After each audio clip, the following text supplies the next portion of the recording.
Oh, you boys and girls, it's Michael again from MTG and More and Miniature Painting. Why am I speaking in such a harsh voice?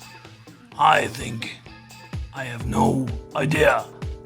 So I'll just quit it and continue on with the show. This will be a collaboration of two of my channels, and the reason for that is that on one channel I will be unboxing the great product I have right here and also posting it on the other channel, just because I have been doing some multibasing before and now the cat is making a mess behind me, tearing everything up and doing all kinds of stuff she isn't allowed to. Well, it's a cat. What'd you expect? So, without further ado, I have been talking to Sebastian from Awake Arts, and he delivered me some really cool stuff in the form of molds. Yes, you can say this is a pretty sponsored video because, well, I got them for free and they're awesome. But what is so awesome about these is I talked to the guy, and normally he would I'll show you this one just in a couple of seconds. There you go. The reason I am going to talk about these is this is 1-inch squares, and normally they will be used for Dungeons & Dragons tiles and every tile you want to make with these. They can be used with resin, as you will see in a later video, because I don't have any resin at hand at the moment. And this one will be used with plaster or hobby plaster to see how far we can go and stretch this out. Like I said, I'm not going to use them for Dungeons & Dragons, but they are awesome for Dungeons & Dragons. They're really sturdy and the quality is really good for the molds. So yeah, thank you very much for that, Sebastian. And if you guys don't know the guy yet, get to him on Facebook or get one of his awesome molds. So what I'm going to do with this mold is I am going to make a tile out of it, which eventually will fit on a base for Kings of War. And the reason why I'm going to do this, I found these, or at least the idea of these, that they're a pretty easy way to get yourself a really cool multi-basing product. And that's why I'm going to include it in Miniature Paintings channel as well, just because you can do lots of cool stuff with these. You can have small tiles, you can have this bigger tiles, you can have whatever tiles you like. So I'm just going to make them all. And I'm also going to take a look at these, because I have a feeling these are going to do really cool as well. This is normally the dungeon tile. You can just fill them up and then you have a one-sided dungeon. So you can just put the mold sided, so the dungeon tiles on this side, and you can have your adventurers walk through or make your own dungeons with these kind of things. So this will be interesting to use them as a resin-based thing, because, well, resin is a little bit more sturdy than plaster.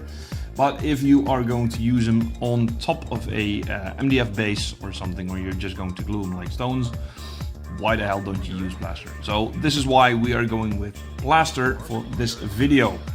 I'm going to try and make a base already with with this mold.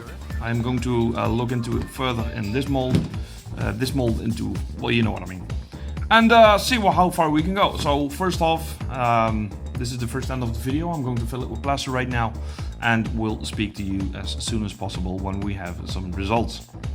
See you there. And we're back again, only this time we have some filled molds. And this was just my first time, so don't shoot me down. So we did these, didn't have any more molds. So let's just start releasing them and see how far we could get with the, oh, look at that. They're releasing perfectly. Oh, wow. These are actually pretty nice, guys. So this is the first one. Just put it there. Then we have this one. And then we just made ourselves this one. Now, the first thing that I noticed is the quality is pretty high for, there's some air bubbles there. The quality is pretty high for a cast. There's absolutely nothing wrong with that. I need to let them dry. As you can see, this is the mold as it's going to be. So you can make some awesome dungeon tiles with this. Now the second thing, what I see right now is that the mold is almost completely clean. And the rest is just able to be shaken off. Yes, shaken off. That was the term I was looking for.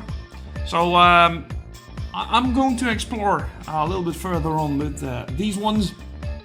Now that I made a couple of these, I am going to use Luke's APS for producing a really cool base and see how far we can go with these awesome bases. So now there is another way. I need to find out how to seal the suction of the plaster. That's going to be a adventure, but let's see how far we can go again, and hope to see you soon. Am I satisfied with these? Yes, I'm actually quite satisfied with these, and I think I can make some real cool bases with these. And if you want to know how I do it, keep informed with the channel, and let's check back as soon as we have some more. Like I said, when I have some resin, I will be using these to see how far and what we can do with these models as well. My apologies, I just slept in between for a couple of minutes and I'm a bit off at the moment. I still need some coffee again, so yes. Hope to see you soon. The penguins are with you guys. The dice, may the dice be whatever. Jesus! Jesus, guys, I can even not say my slogan anymore. May the dice be forever and ever in your favor, guys. Thank you for watching. Hope to see you soon. And don't forget to subscribe. Thank you very much. Bye-bye.